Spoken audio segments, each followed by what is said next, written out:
भक्ति की शक्ति चैनल में आप सभी का स्वागत है। महादेव आप सब पर कृपा बनाए रहें। इस शिव पुराण श्रृंखला में आज हम 9वें दिन के पड़ाव पे हैं और कल हमने कथा सुनी थी कि किस तरह दाक्षायणी सती ने दक्ष के यज्ञ में अपने शरीर को त्याग दिया और भगवान शिव किस तरह से क्रोधित हो गए। अब आज हम आगे सुनेंगे दोबारा उनके जन्म की कथा कि कैसे हिमराज पर्वत हिमालय ने और मैना ने तपस्या करी और देवताओं ने उन्हें प्रेरित किया कि किस तरह उनके घर में माँ शिवा का जन्म हो। उसके बाद कैसे माता पार्वती ने भगवान शिव को अपने तपस्या से प्रसन्न किया। आज की कथा में ये सुनते हैं। चलिए आगे बढ़ते हैं और आज की कथा का श्रवण करते हैं। देवताओं का हिमालय के पास जाना और उनसे सत्कृत हो उन्हें उमा आराधन की विधि बता स्वयं भी एक सुंदर स्थान में जाकर उनकी स्तुति करना। नारद जी बोले, महामते, आपने मैना के पूर्व जन्म की यह शुभ कथा एवं अद्भुत कथा कही, उनके विवाह का प्रसंग भी सुन लिया। अब आगे का उत्तम चरित्र का वर्णन कीजिए। नारद जी कहते हैं, ब्रह्मा जी कहते हैं, नारद, जब मैना के साथ विवाह करके हिमवान अपने घर को गए तब तीनों लोकों में बड़ा भारी उत्सव मनाया गया। हिमालय भी अत्यंत प्रसन्न हो मैना के साथ अपने सुखदायक सदन में निवास करने लगे। मुने उस समय श्री विष्णु आदि समस्त देवता और महात्मा मुनि गिरिराज के पास गए। उन सब देवताओं को आया देख महान हिमगिरि ने प्रशंसा पूर्वक उन्हें प्रणाम किया और अपने भाग्य की सराहना करते हुए भक्ति भाव से उनका आदर सत्कार किया। हाथ जोड़कर मस्तक झुकाकर उन्होंने बोला, शैलराज के समीप महान रोमांच हो गया। उनके नेत्रों से प्रेम के आंसू बहने लगे। हिमशैल ने प्रसन्न मन से प्रेम पूर्वक प्रणाम करके कहा, आज मेरा जन्म सफल हो गया, आज मेरी सारी तपस्या सफल हो गई, मेरा ज्ञान सफल हो गया, मेरा परिवार, मेरी पत्नी सब धन्य हो गए, मेरा कुल धन हो गया, क्योंकि आप सब महान देवता एक साथ मिलकर एक ही समय यहाँ पधारे हैं। मुझे अपना सेवक समझकर प्रसन्नतापूर्वक उचित कार्य करने के लिए आज्ञा दें। हिमगिरि का यह वचन सुनकर वे सब देवता बड़े प्रसन्न हुए और अपने कार्य की सिद्धि मनाते हुए बोले। देवताओं ने कहा, महाप्राज्ञ हिमाचल, हमारा हितकारक वचन सुनो। हम सब लोग जिस काम के लिए यहाँ आए हैं उसे प्रसन्नतापूर्वक बता रहे हैं। पहले जो जगदम्बा उमा दक्ष कन्या सती के रूप में प्रकट हुई थीं और रुद्र पत्नी होकर सुदीर्घ काल तक इस भूतल पर क्रीड़ा करी, और वे ही अंबिका सती अपने पिता से अनादर पाकर अपनी प्रतिज्ञा का स्मरण कर यज्ञ में शरीर त्याग कर अपने परम धाम को पधार गई। हिमगिरे वह कथा लोक विख्यात है और आपको भी विदित है। यदि वे सती पुनः हमारे घर में प्रकट हो जाएं तो देवताओं का महान लाभ हो सकता है। ब्रह्मा जी कहते हैं, श्री विष्णु आदि देवता की यह बात सुनकर गिरिराज हिमालय बहुत ही प्रसन्न हुए और आदर से झुक गए और बोले, ऐसा हो तो बड़े सौभाग्य की बात है। वे देवता उन्हें आदर से उमा को प्रसन्न करने की विधि बताकर स्वयं सदाशिव पत्नी उमा की शरण में गए। एक सुंदर स्थान में स्थित हो समस्त देवताओं ने जगदम्बा का स्मरण किया और बार बार प्रणाम करके वे वहां श्रद्धापूर्वक स्तुति करने लगे। देवता बोले, शिवलोक में निवास करने वाली देवी उमे जगदम्बे सदा शिव प्रिय दुर्गे महेश्वरी, आपको नमस्कार करते हैं। आप पावन शांत स्वरूप श्री शक्ति हैं, परम पावन पुष्टि हैं, अव्यक्त प्रकृति और मह तत्व हैं। ये आपके ही रूप हैं। हम भक्ति पूर्वक आपको नमस्कार करते हैं। आपके हाथ भी कल्याणकारी हैं। आप शुद्ध, स्थूल, सूक्ष्म और सबका परम आश्रय रखने वाली आप देवी को हम प्रणाम करते हैं। आप श्रद्धा हैं, आप धृति हैं, आप श्री हैं और आप ही में सब व्याप्त रहने वाले देवी देवता हैं। आप अपने प्रपंच को प्रकाशित करने वाली हैं। ब्रह्मांड रूप से शरीर में जगत के जीवों में रहकर जो ब्रह्मा से तृण पर्यंत संपूर्ण जगत की पुष्टि करती हैं, उन आदि देवी को हम नमस्कार करते हैं। ब्रह्मा जी कहते हैं, नारद, देवताओं के इस प्रकार स्तुति करने पर दुर्गम पीड़ा का नाश करने वाली जगत जननी देवी दुर्गा उनके सामने प्रकट हुई। वे परम अद्भुत दिव्य रत्नमय रथ पर बैठी हुई थी। उस श्रेष्ठ रथ में घुंघरू लगे हुए थे और मुलायम बिस्तर बिछे थे। उनके स्त्री विग्रह का एक एक अंग करोड़ों सूर्यों से भी अधिक प्रकाशमान और रमणीय था। ऐसे अवयवों से वे अत्यंत उद्भाषित हो रही थी। सब ओर फैली हुई अपनी तेजो राशि के मध्य भाग में वे विराजमान थी। उनका रूप बहुत ही सुंदर था और उनकी छवि की कहीं भी तुलना। अम्बिके महादेवी, हम सदा आपके दास हैं। आप प्रसन्नता पूर्वक हमारा निवेदन सुने। पहले आप दक्ष की पुत्री रूप से अवतीर्ण हो लोक में रुद्रदेव की वल्लभा हुई थी। उस समय आपने ब्रह्मा जी के तथा दूसरे देवताओं के महान दुख का निवारण किया था। तदंतर पिता से अनादर पाकर अपनी प्रतिज्ञा के अनुसार अपने शरीर को त्याग दिया और स्वधाम में पधार गए। इससे भगवान शंकर को भी बहुत बड़ा दुख हुआ। महेश्वरी, आपके चले आने से देवताओं का कार्य पूरा नहीं हुआ, अतः हम देवता और मुनि व्याकुल होकर आपकी शरण में आए हैं। हे महेशानी शिवे, आप देवताओं का मनोरथ पूर्ण करें, जिससे सनत कुमार का वचन सफल हो। देवी, आप भूतल पे अवतीर्ण हो, पुनः रुद्रदेव की पत्नी होइए और यथा योग्य ऐसी लीला कीजिए जिससे देवताओं को सुख प्राप्त हो। देवी, कैलाश पर्वत पर निवास करने वाले रुद्रदेव भी सुखी होंगे, आप ऐसी कृपा करें। ब्रह्मा जी कहते हैं, नारद, विष्णु आदि सब देवता प्रेम में मग्न हो गए और भक्ति से विनम्र होनुक चुपचाप खड़े हो गए। देवताओं की यह स्तुति सुनकर शिवा देवी को बड़ी प्रसन्नता हुई। विष्णु आदि देवताओं को संबोधित करके माता ने कहा, हे हरि, हे विधि और हे देवताओं मुनियों, आप सब लोग अपने मन से व्यथा को निकाल दो और मेरी बात सुनो। मैं आप सब पर प्रसन्न हूँ, इसमें संशय नहीं है। आप लोग अपने स्थान को जाओ और चिरकाल तक सुखी हो जाओ। मैं अवतार लेकर मैना की पुत्री होकर उन्हें सुख दूंगी और रुद्रदेव की पत्नी हो जाऊंगी। यह मेरा अत्यंत गुप्त मत है। भगवान शिव की लीला अद्भुत है, वे ज्ञानियों को भी मोह में डालने वाले हैं। देवताओं, उस यज्ञ में जाकर पिता के द्वारा अपने स्वामी का अनादर से जब मैं दक्ष जनित शरीर को त्याग दिया, तभी से मेरे स्वामी कालाग्नि रुद्रदेव तत्काल दिगंबर हो गए हैं। वे मेरी ही चिंता में डूबे रहते हैं। उनके मन में यह विचार उठा करता कि धर्म को जानने वाली सती मेरा रोष देखकर पिता के यज्ञ में गई और मेरा अनादर देख मुझ में प्रेम होने के कारण अपना शरीर त्याग दिया। यही सोचकर वे घर बार छोड़ अलौकिक वेश धारण करके योगी हो गए हैं। मेरी स्वरूप भूता सती के वियोग को वो महेश्वर सहन नहीं कर सके। देवताओं, रुद्र की भी यह अत्यंत इच्छा है कि भूतल पर मैना हिमाचल के घर में मेरा अवतार हो, क्योंकि पुनः मेरा पाणी ग्रहण करने की अधिक अभिलाषा रखते हैं। अतः मैं रुद्रदेव के संतोष के लिए अवतार लूंगी। ब्रह्मा जी कहते हैं, जब विष्णु आदि देव समुदाय हिमालय और मैना को देवी की आराधना का उपदेश देकर चले गए, तब गिरिराज हिमालय और मैना दोनों दंपति ने बड़ी भारी तपस्या की।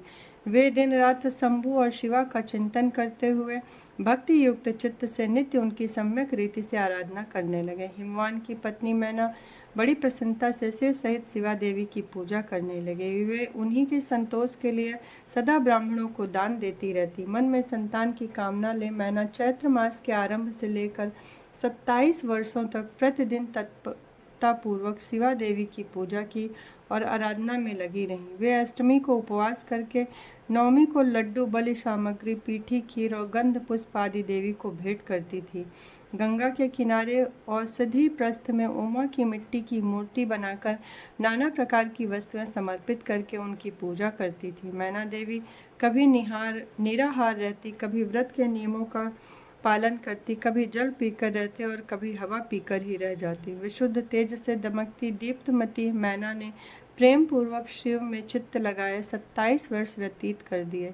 27 वर्ष पूरे होने पर जगन्मयी शंकर कामनी जगदम्बा उमा अत्यंत प्रसन्न हुई। मैना की उत्तम भक्ति से संतुष्ट हुए परमेश्वरी उन पर अनुग्रह करने के लिए उनके सामने प्रकट हुई। तेजो मंडल के बीच में विराजमान तथा दिव्य अवयवों से संयुक्त उमा देवी प्रत्यक्ष दर्शन दे मैना से हंसती हुई बोली।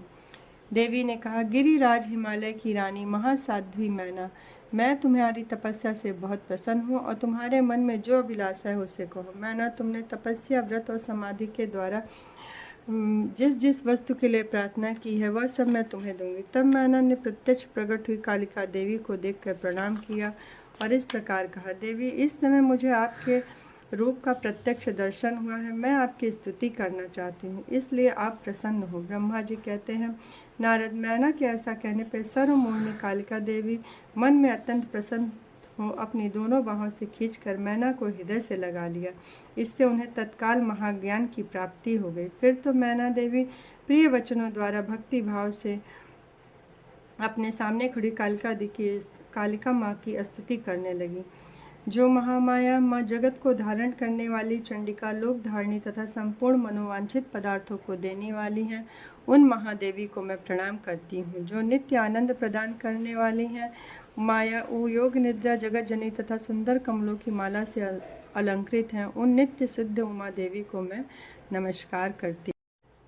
वे महेश्वरी प्रसन्न होने संपूर्ण अभुष्ट वस्तुओं को देने वाली हैं। वे महेश्वरी उमा अपने संपूर्ण अंश से गिरिराज हिमवान के चित्त में प्रविष्ट हुई। इससे उनके शरीर में अपूर्व एवं सुंदर प्रभा उतर आई। वे आनंद मग्न हो अत्यंत प्रकाशित होने लगे।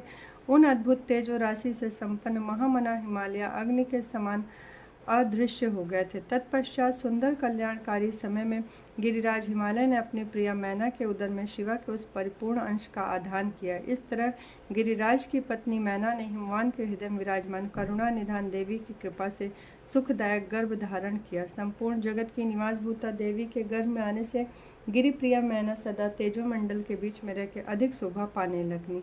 अपनी प्रिया शुभांगी मैना को देखकर गिरिराज हिमवान बड़ी प्रसन्नता का अनुभव करने लगे। उस अवसर में विष्णु आदि देवता मुनियों ने वहां आकर गर्भ में निवास करने वाली शिवा देवी की स्तुति की और तदंतर महेश्वरी की नाना प्रकार से स्तुति करके प्रसन्नचित्त किया। जब 9वां महीना बीत गया और 10वां भी पूरा हो चला, तब जगदम्बा कालिका ने समय पूर्ण होने पर गर्भस्थ शिशु की जो गति होती है उसी को धारण किया, अर्थात जन्म ले लिया। उस अवसर पर आद्या शक्ति सती साध्वी शिवा पहले मैना के सामने अपने ही रूप से प्रकट हुई। वसंत ऋतु में चैत्र मास की 9वीं तिथि को मृगशिरा नक्षत्र में आधी रात के समय चंद्रमंडल से आकाश गंगा की भांति मेनका के उदर से देवी शिवा का अपने ही स्वरूप में प्रादुर्भाव हुआ। उस समय संपूर्ण संसार में प्रसन्नता छा गई।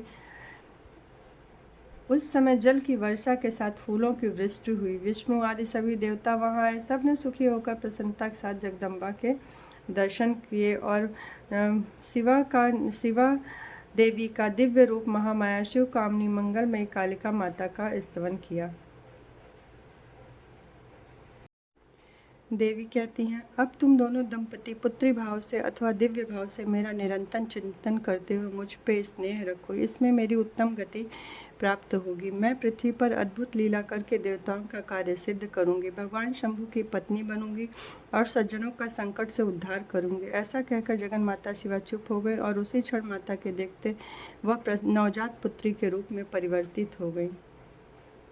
ब्रह्मा जी कहते हैं, नारद, मैना के सामने महातेजस्विनी कन्या होकर अलौकिक गति का आश्रय ले वह रोने लगी। उनका रुदन सुनकर घर की स्त्रियां हर्ष से खिल उठी और बड़े वेग से प्रसन्नतापूर्वक वहां पहुंची। नील कमल दल के समान श्याम कांति वाली उन परम तेजस्विनी और मनोरम कन्या को देखकर गिरिराज हिमालय अतिशय आनंद में निमग्न हो गए। तदंतर सुंदर मुहूर्त में मुनियों के साथ हिमवान ने अपने पुत्री के काली आदि सुखदायक नाम रखे। देवी शिवा गिरिराज के भवन में विनोद दिनों दिन बढ़ने लगी। ठीक उसी तरह जैसे वर्षा के समय गंगा जी की जल राशि और शरद ऋतु में शुक्ल पक्ष में चांदनी बढ़ती है। कन्या को कुटुंब के लोग अपने कुल के अनुरूप पार्वती नाम से पुकारने लगे। माता ने कालिका को उमा कहकर तप करने से रोका था। मुने इसलिए वह सुंदर मुख वाली गिरिराज नंदिनी आगे चलकर उमा के नाम से विख्यात हो गई।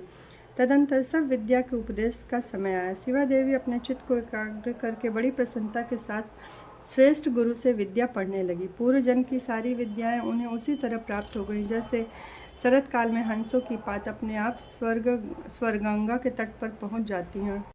नारद जी एक बार जो है हिमगिरी के यहाँ गए और उन हिमगिरी ने अपनी पुत्री को बुलाकर नारद जी को प्रणाम करवाया और बोले कि इसका हाथ आप एक बार इसके कुंडली देख लीजिए और इसका हाथ भी देख लीजिए।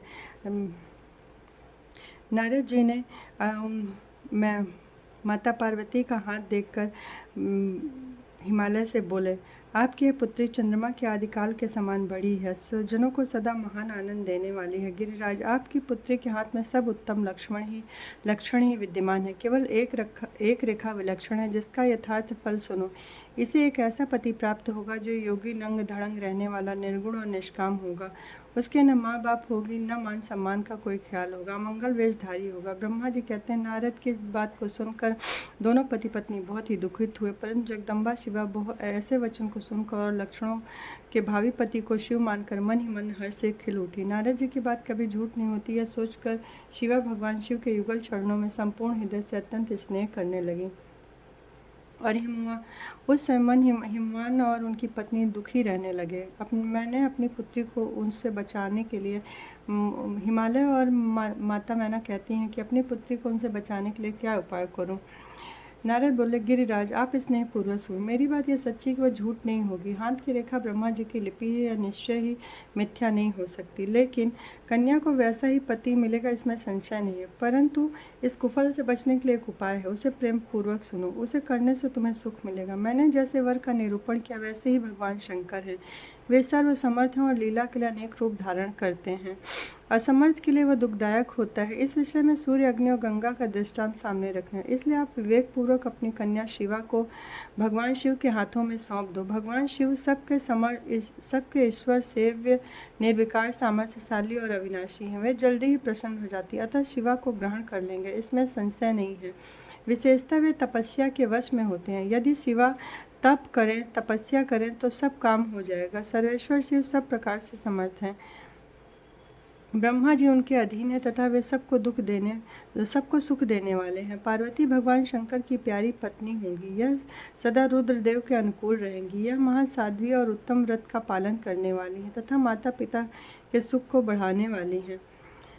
वे भगवान रुद्र भी इनके सिवा किसी दूसरी स्त्री से विवाह नहीं करेंगे। इन दोनों का प्रेम एक दूसरे के अनुरूप है। उच्च कोटि का प्रेम न तो किसी का हुआ है और न ही होगा।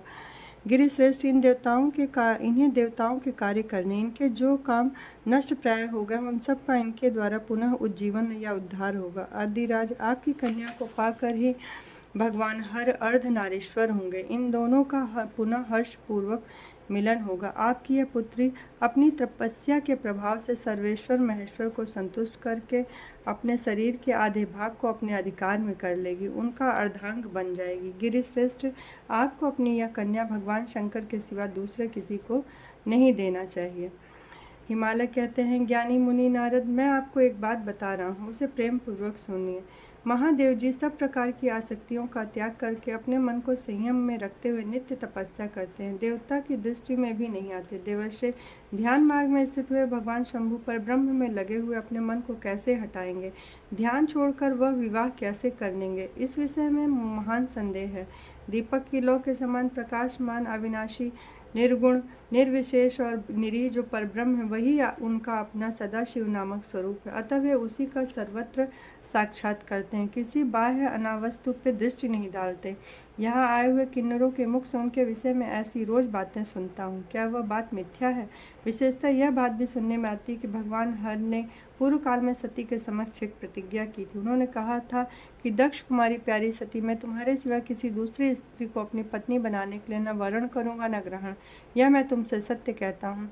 इसके बाद अब सती के मर जाने पर वे दूसरी किसी स्त्री को कैसे ग्रहण करेंगे? यह सुनकर नारद ने कहा, गिरिराज, इस विषय में आप चिंता मत करिए। आपकी यह पुत्री काली ही पूर्व काल में दक्ष कन्या सती हैं और इस समय इसी का सदा सर्वमंगलदायी सती नाम था। और वे सती दक्ष कन्या होकर रुद्र की प्यारी पत्नी हुई थी और पिता के यज्ञ में अनादर पाकर अपने शरीर का त्याग किया था। क्रोधपूर्वक वे ही सती फिर आपके घर में उत्पन्न हुई है। आपकी पुत्री साक्षात जगदम्बा शिवा है।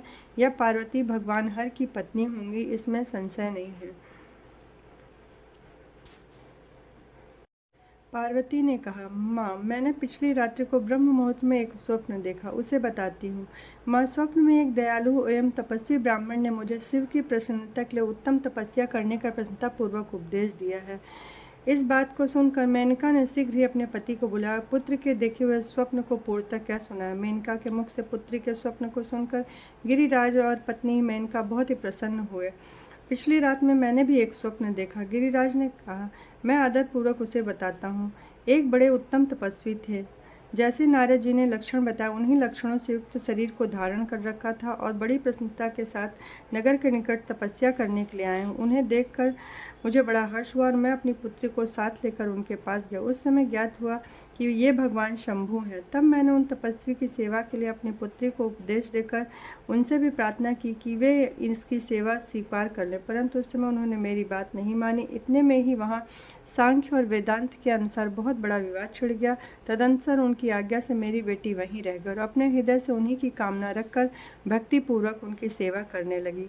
यही मेरी देखा हुआ स्वप्न है जिसे मैंने तुम्हें बता दिया।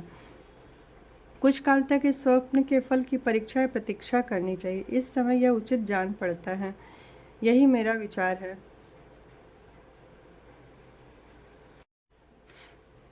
ब्रह्मा जी कहते हैं, हिमवान की पुत्री लोक पूज्य शक्ति स्वरूपा पार्वती हिमालय के घर में रहकर बढ़ने लगी। जब उनकी अवस्था 8 वर्ष की हो गई, तब सती के विरह से कातर हुए शंभु को उनके जन्म का समाचार मिला। उस अद्भुत बालिका पार्वती को हृदय में रखकर वे मन ही मन बड़े आनंद का अनुभव करने लगे।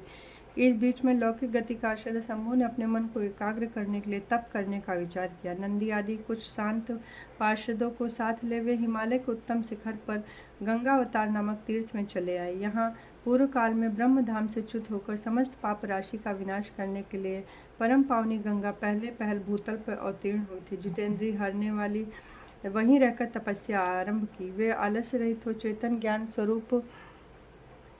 ज्ञान स्वरूप नित्य ज्योतिर्मय निरामय जगन्मय चिदानंद द्वैतहीन आश्रय रहित परमात्मा का एकाग्र भाव से चिंतन करने लगे। भगवान हर के ध्यान परायण होने पर नंदी भृंगी आदि कुछ अन्य पार्षद गण भी ध्यान में तत्पर हो गए। उस समय कुछ ही प्रमथगण परमात्मा शंभु की सेवा करते थे। सबके सब मौन रहते और शब्द भी नहीं बोलते थे। इसी समय गिरिराज हिमवन उस औषधि बहुल शिखर पर भगवान शंकर का शुभागमन सुनकर उनके आदर की भावना से वहां गए। सेवकों सहित गिरिराज ने भगवान रुद्र को प्रणाम किया, उनकी पूजा की और अत्यंत एकाग्र हो उनका स्तवन कर फिर हिमालय ने कहा, प्रभु मेरे सौभाग्य का उदय हुआ है जो आप यहाँ पधारे हैं। आपने मुझे सनात कर दिया। क्यों न हो, महात्माओं ने यह ठीक ही वर्णन किया कि आप दीन वत्सल हैं। आज मेरा जन्म सफल हो गया, आज मेरा जीवन सफल हो गया।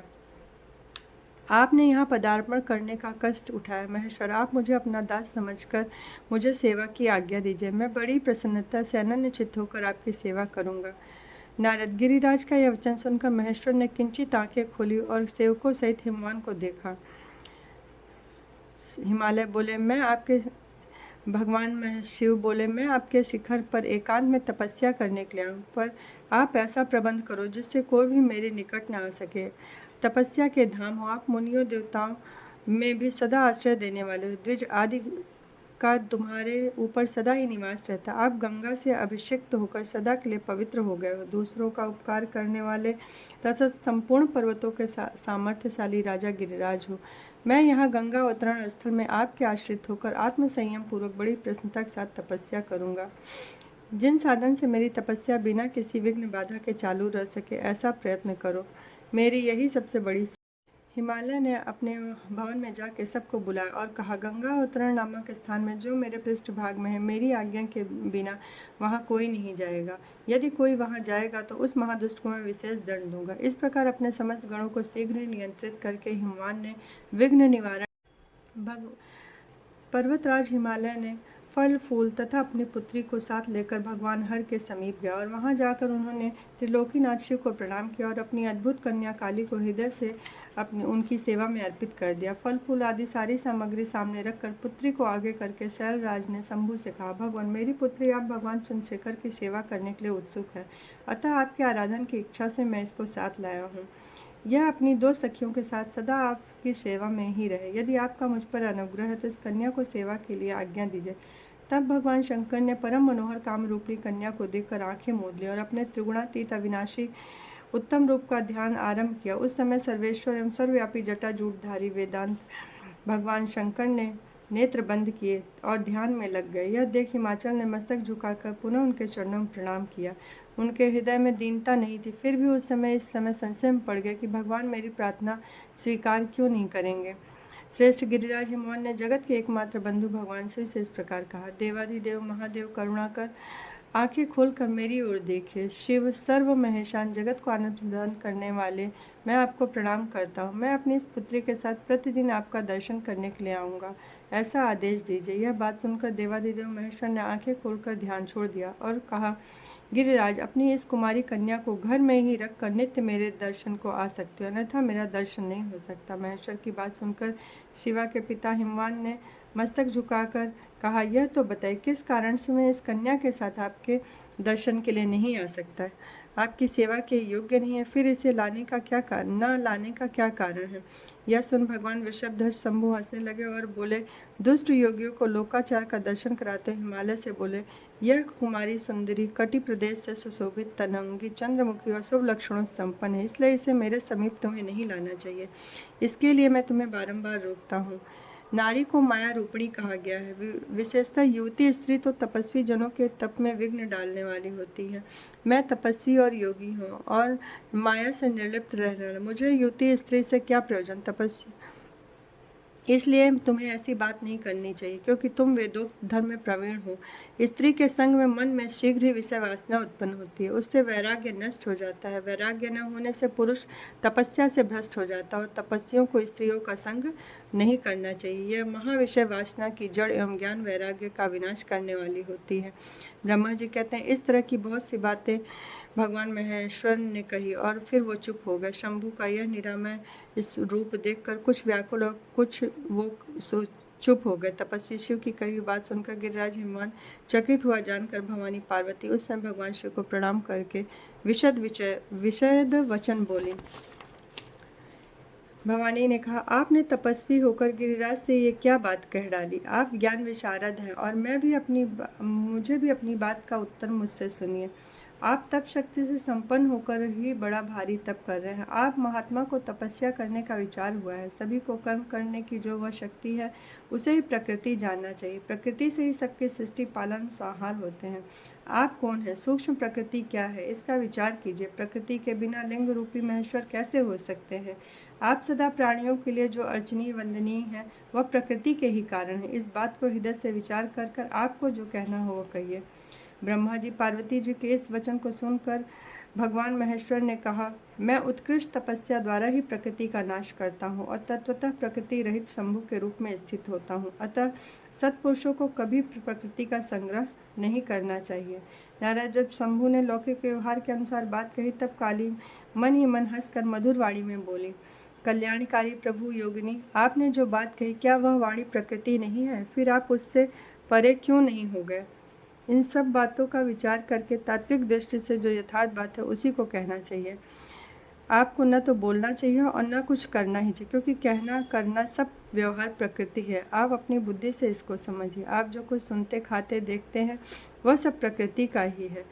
फिर इस हिमवान पर्वत पर आप तपस्या किस लिए करते हैं? प्रकृति ने आपको निगल लिया है, अतः आप अपने स्वरूप को नहीं जानते। ईश, यदि आप अपने स्वरूप को जानते तो किस लिए तप करते? योगिन, मुझे आपके साथ वाद विवाद करने की क्या आवश्यकता? प्रत्यक्ष प्रमाण उपलब्ध होने पर पुरुष अनुमान प्रमाण को नहीं मानते। जो कुछ प्राणियों की इंद्रियों का विषय होता है वह सब ज्ञानी पुरुषों को बुद्धि से विचार कर प्राकृत ही मानना चाहिए। योगेश्वर, बहुत कहने से क्या लाभ? मेरी ही बात सुनिए। मैं प्रकृति हूँ, आप पुरुष हैं। यह सत्य है, सत्य है, इसमें संशय नहीं। मेरे अनुग्रह से सगुण से और साकार माने गए हैं। मेरे बिना आप निरीह हैं, कुछ भी नहीं कर सकते। आप जितेंद्रिय होने पर भी प्रकृति के अधीन ही रहेंगे, फिर निर्विकार कैसे हैं? मुझ में लिप्त कैसे नहीं? यदि आप प्रकृति से परे हैं, यदि आपका यह कथन सत्य हो, तो आपको मेरे समीप रहने पर भी डरना नहीं चाहिए। पार्वती का यह सांख्य शास्त्र के अनुसार कहा हुआ वचन सुनकर भगवान शिव वेदांत में स्थित हो उनसे ये बोले, भाषण करने वाली गिरिजे, यदि तुम सांख्य मत को धारण कर ऐसी बात करती हो तो प्रतिदिन मेरी सेवा करो, परंतु वह सेवा शास्त्र निषिद्ध नहीं होनी चाहिए। गिरिजा ने ऐसा कहकर भक्तों पर अनुग्रह कर भगवान शिव हनुमान से बोले, गिरिराज, मैं यहीं तुम्हारे अत्यंत रमणीय श्रेष्ठ शिखर की भूमि पर तपस्या करूंगा और अपने परमार्थ का विचार करता हुआ विचरूंगा। पर्वतराज, मुझे यहाँ तपस्या करने की अनुमति दें। देवादिदेव शूलधारी भगवान शिव का कथन सुनकर हिमवान ने उन्हें प्रणाम करके कहा, महादेव, असुर देवता मनुष्य संपूर्ण जगत आपका ही है, आपसे मैं क्या कहूँगा? आप गिरिराज हिमवन के ऐसा कहने पर लोक कल्याणकारी भगवान शंकर ने कहा, अब तुम जाओ। शंकर की आज्ञा पाकर हिमवन अपने घर लौटा और वे गिरजा के साथ प्रतिदिन उनके दर्शन करने के लिए जाते और काली अपने पिता के बिना भी दोनों सखियों के साथ नित्य शंकर जी के पास जाती और उनका सेवा करती, भक्ति पूर्वक उनकी सेवा में लगी रहती। प्रत्येक गण पवित्रता पूर्वक रहकर उनकी आज्ञा का पालन करता, जो विचार करने से परस्पर अभिन्न सिद्ध होते। उन्हीं शिवा और शिव ने सांख्य और वेदांत मत में स्थित हो कल्याणदायक संवाद किया।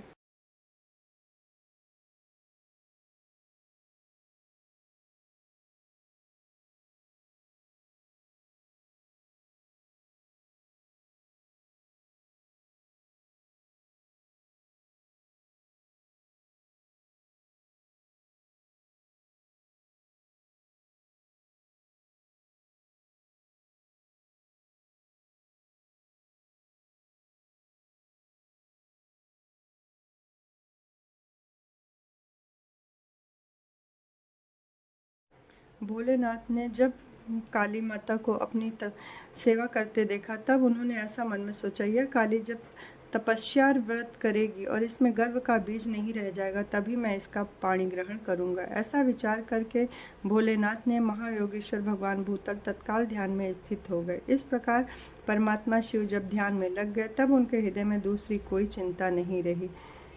प्रतिदिन महात्मा शिव के रूप का निरंतर चिंतन करती हुई शिवा उत्तम भक्ति भाव से उनकी सेवा में लगी रहीं। और इसी के साथ हम ये आज का अध्याय समाप्त करते हैं।